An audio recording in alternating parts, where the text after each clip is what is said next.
नमस्कार दोस्तों, तहकीकात में आपका स्वागत। आज बात करेंगे उत्तर प्रदेश की एक घटना की, जहां ये बोला जा रहा है कि लॉकडाउन का उल्लंघन करने के लिए घर से एक मुस्लिम लड़का निकलता है और अंबेडकर नगर पुलिस द्वारा उसे पीटा जाता है। पीटने के बाद उस लड़के की मृत्यु हो जाती है।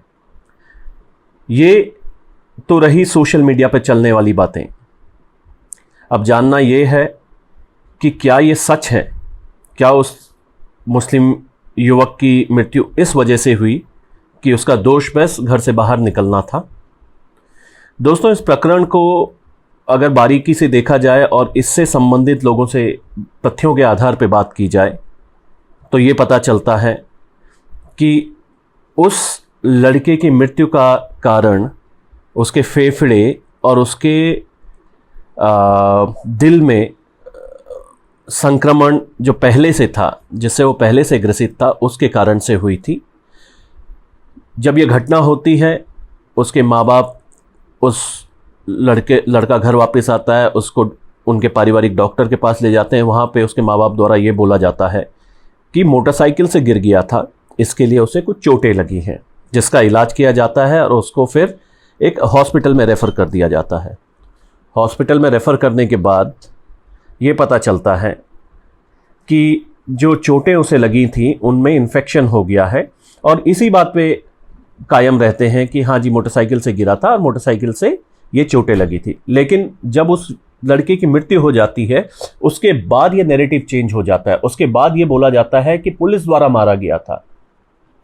हमारी अंबेडकर नगर के एसपी उनसे बात हुई।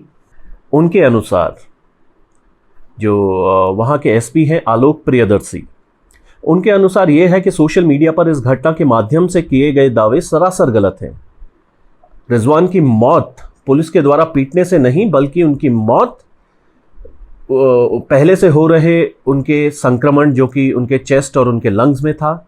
और उन्होंने हमें पोस्टमार्टम रिपोर्ट जो शेयर की, उनकी इस लड़के की पोस्टमार्टम रिपोर्ट, उसमें भी साफ तौर पे यही निकल के आया है कि उस लड़के की मृत्यु के कारण अलग थे।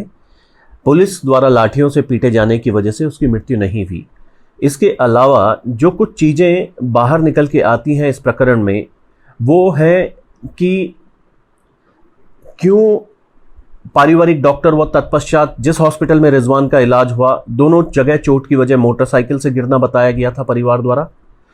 दूसरा ये कि रिजवान के पिता द्वारा बताई गई घटना की जगह, जहां पे उन्होंने बोला कि भाई मेरे बेटे को पीटा गया था, जब वहां की सारे सीसीटीवी खंगाले जाते हैं तो इस घटना का कोई रिकॉर्ड नहीं पाया जाता है, ना ही वहां पे उस वक्त पर ऐसी कोई घटना देखी जा सकती है।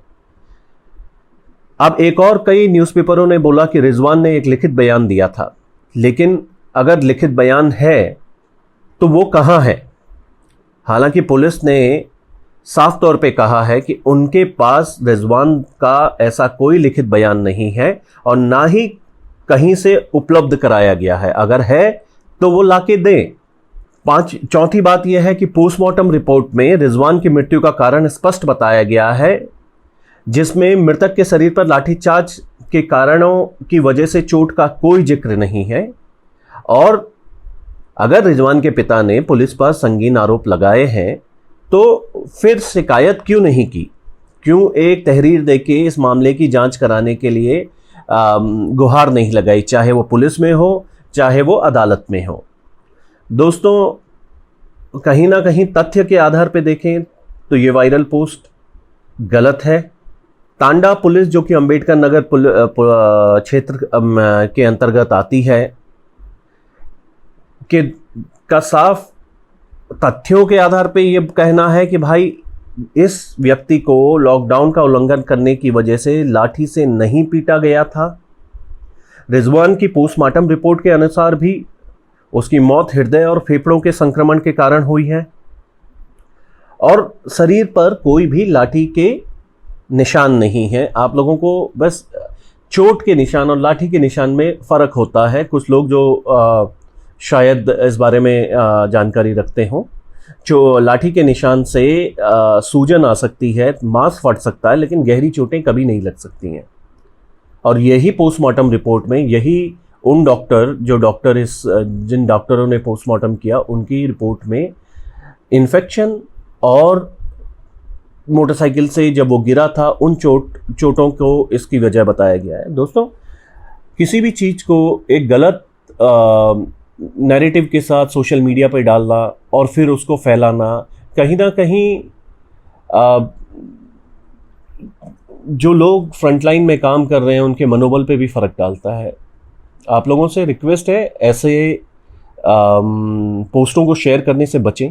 पहले तथ्यों की जानकारी ले लें, जो लोग उससे कनेक्टेड हैं उन लोगों से पता करें, उसके बाद भी किसी चीज़ पे विश्वास रखें। क्योंकि एक ऐसा वक्त जब एक तरफ देश महामारी से जूझ रहा है और वहीं ऐसी जो इन्फोडेमिक जिसे कहते हैं या गलत खबरों का जो एक जाल सा जो बुन चुका है, ये कहीं ना कहीं नफरत घोल रहा है समाज में। इन चीज़ों से बचे। धन्यवाद दोस्तों।